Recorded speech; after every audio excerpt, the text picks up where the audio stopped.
रामनगर में उस बस की चर्चा हमेशा धीमी आवाज में होती थी, जैसे उसका नाम लेना भी किसी अनजाने खतरे को बुला लेना हो। 3 साल पहले रामनगर देवगढ़ नाइट सर्विस अचानक बंद हो गई थी। कारण बताया गया था कि रूट घाटी में चल रहा है, लेकिन गांव के बूढ़े जानते थे कि असली कारण घाटा नहीं, कोई और ही है। 17 जून 2019 की रात वही बस खाई में गिर गई थी और 12 लोग मारे गए थे। घटना के बाद कुछ महीनों तक सड़क की उस मोड़ पर पुलिस, मीडिया और अफसरों की भीड़ लगी रही थी। फिर सब शांत हो गया, सड़क ठीक हो गई, खाई पर रेलिंग लग गई और लोगों ने धीरे धीरे उस हादसे को भुला दिया। लेकिन पिछले 2 महीनों से गांव में एक अजीब सी बात फैलने लगी थी कि हर साल 17 जून की रात ठीक 11:40 पर वह नीली बस रामनगर बस स्टैंड पर 2 मिनट के लिए रुकती है। इंजन की आवाज़ नहीं आती, हॉर्न नहीं बजता, बस आती है, दरवाज़ा खुलता है और फिर चली जाती है। अमन शहर से पढ़ाई करके लौटा था और खुद को तर्कवादी मानता था। उसे यह सब सुनकर हंसी आती थी और वो अंधविश्वास मानता था। वह कहता था कि यह सब सामूहिक भ्रम है, हादसे की याद लोगों के दिमाग में बैठी थी, इसलिए वे अंधेरे में कुछ भी देख लेते हैं। उसका दोस्त नितिन, दोनों ने तय किया कि आज सच पता करके रहेंगे। रात 11:30 वे दोनों बस स्टैंड पर पहुंचे। जगह लगभग वीरान थी, सिर्फ दूर एक स्ट्रीट लाइट टिमटिमा रही थी। नितिन ने घड़ी देखी, 11:38 हो रहे थे।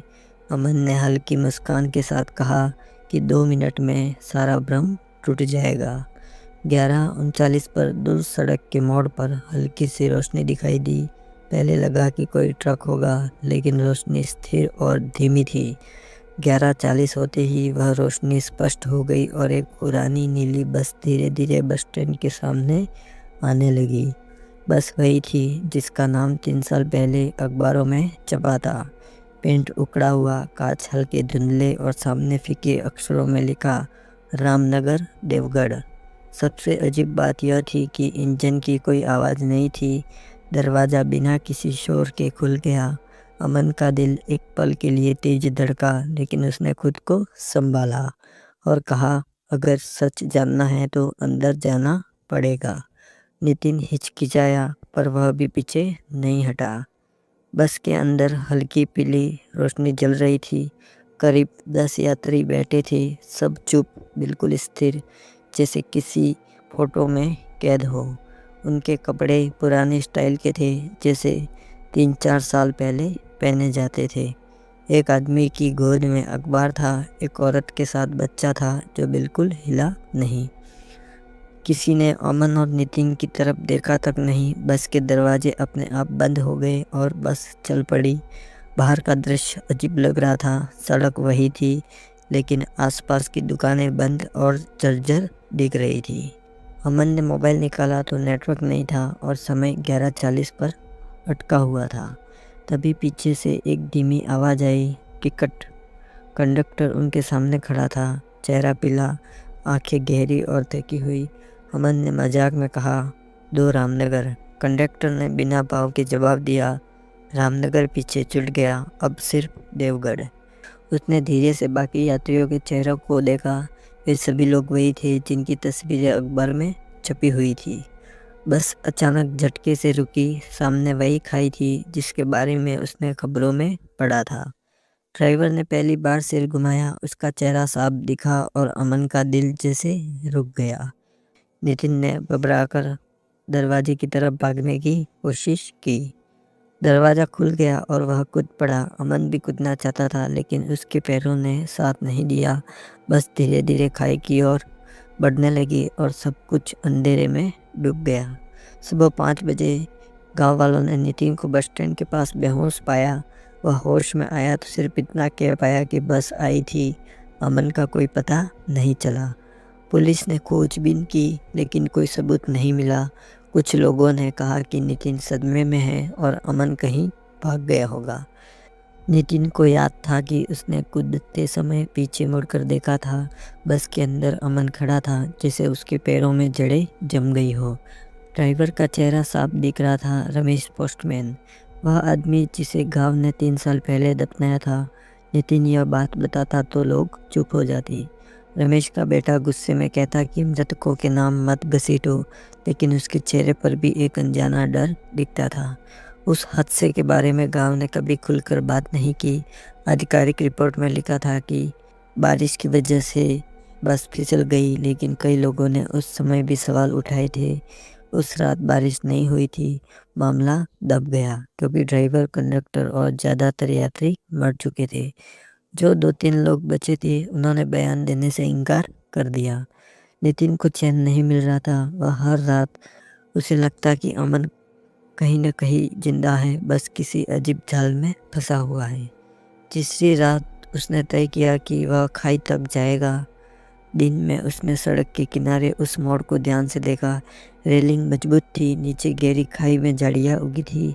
वहाँ कुछ भी असामान्य नहीं दिखता था, लेकिन जैसे जैसे शाम गहरा थी उसके अंदर बेचैनी बढ़ती जाती। उसे याद आया कि बस के अंदर जो लोग बैठे थे वे बिल्कुल वैसे ही दिख रहे थे जैसे अखबार की तस्वीरों में हो। उसने पुराने अखबार ढूंढने शुरू किए। पोस्ट ऑफिस के रिकॉर्ड रूम में 2019 की फाइल पड़ी थी। पन्ने पलटते हुए उसे एक छोटी सी खबर मिली जो मुख्य हेडलाइन के नीचे छपी थी। हादसे से पहले यात्रियों में विवाद। खबर अधूरी थी। लिखा था कि बस में कुछ बहस हुई थी, लेकिन विवरण नहीं दिया गया था। 17 जून की रात फिर आने वाली थी। अमन को गायब हुए 1 साल पूरा होने वाला था। पूरे साल में हर महीने की 17 तारीख को नितिन बस स्टैंड गया, लेकिन बस नहीं आई। सिर्फ 17 जून को ही वह दिखती थी। इस बार उसने तय किया कि वह अकेला नहीं जाएगा। उसने गांव के 2 और युवकों को साथ चलने के लिए राजी किया। रात 11:35 पर तीनों बस स्टैंड पर खड़े थे। हवा फिर ठंडी हुई। 11:40 पर दूर रोशनी दिखी। बस फिर आई। इस बार नितिन भागा नहीं, दरवाज़ा खुला और वह अंदर चढ़ गया। उसके साथ आए दोनों युवक डर के मारे नीचे ही रह गए। अंदर वही यात्री थे, वही पीली रोशनी, वही सन्नाटा, लेकिन इस बार एक सीट खाली थी, ठीक बीच में, और उस सीट पर अमन बैठा था। उसने नितिन की तरफ देखा, लेकिन पहचान का कोई भाव नहीं था। कंडक्टर पास आया और बोला, अब एक और। नितिन ने अमन का हाथ पकड़ने की कोशिश की। उसका हाथ बर्फ जैसा ठंडा था। अमन ने धीरे से कहा, यह हादसा नहीं था, बस चल पड़ी। सामने वही खाई थी। नितिन ने जोर से चिल्लाकर पूछा, कौन था? उनमें से एक गांव का प्रभावशाली ठेकेदार था, जिसने बाद में सड़क की मरम्मत का ठेका लिया था। क्या उसने ही ब्रेक से छेड़छाड़ की थी? अगर यह सच था तो बस हर साल उसी दिन क्यों लौटती है? बस खाई के किनारे पहुंची। नितिन ने इस बार कूदने की कोशिश नहीं की। उसने अमन का हाथ कसकर पकड़ा और दरवाजे की तरफ खींचा। अगली सुबह गाँव वालों ने बस स्टैंड पर भीड़ देखी। इस बार सिर्फ नितिन नहीं, बल्कि उसके साथ दोनों युवक भी बेहोश पड़े थे। फर्क बस इतना था कि नितिन को सब कुछ याद था, जबकि बाकी दोनों को बस इतना याद था कि बस आई थी और उसके बाद कुछ याद नहीं। अमन फिर गायब था, जैसे पिछले साल की तरह, लेकिन इस बार नितिन चुप नहीं बैठा। उसे अब साफ यकीन था कि यह कोई भटकती आत्माओं की कहानी नहीं, बल्कि अधूरे सच की सजा है जो हर साल लौट रही है। नितिन सीधे उस ठेकेदार के पास पहुंचा जो हादसे में बच गया था, और बाद में सड़क की मरम्मत का ठेका उसी को मिला था। गांव में उसका नाम प्रभावशाली लोगों में लिया जाता था। लोग उसे सीधी टक्कर लेने से बचते थे। नितिन ने उससे पूछा कि हादसे की रात बस में क्या हुआ था। ठेकेदार पहले हंसा, फिर बोला कि ब्रेक फेल थे और बारिश की वजह से गाड़ी फिसली थी। लेकिन नितिन ने कहा कि उस रात बारिश हुई ही नहीं थी। यह सुनकर उसके चेहरे का रंग बदल गया। उसने बातचीत वही खत्म कर दी और धमकी भरे लहजे में कहा कि पुरानी बातें उखड़ने में कुछ नहीं मिलेगा।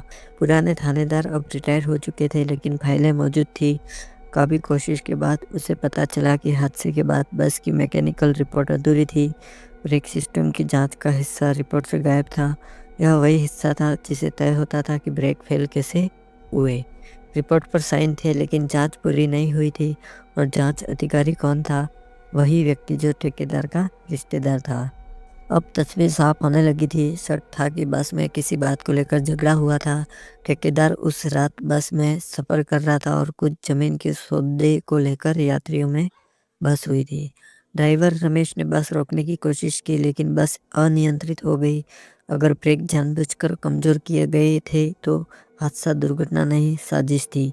कुछ लोग नितिन के साथ थे, कुछ उसे पागल कह रहे थे। ठेकेदार पर दबाव बढ़ा। आखिरकार दोबारा जांच बैठी।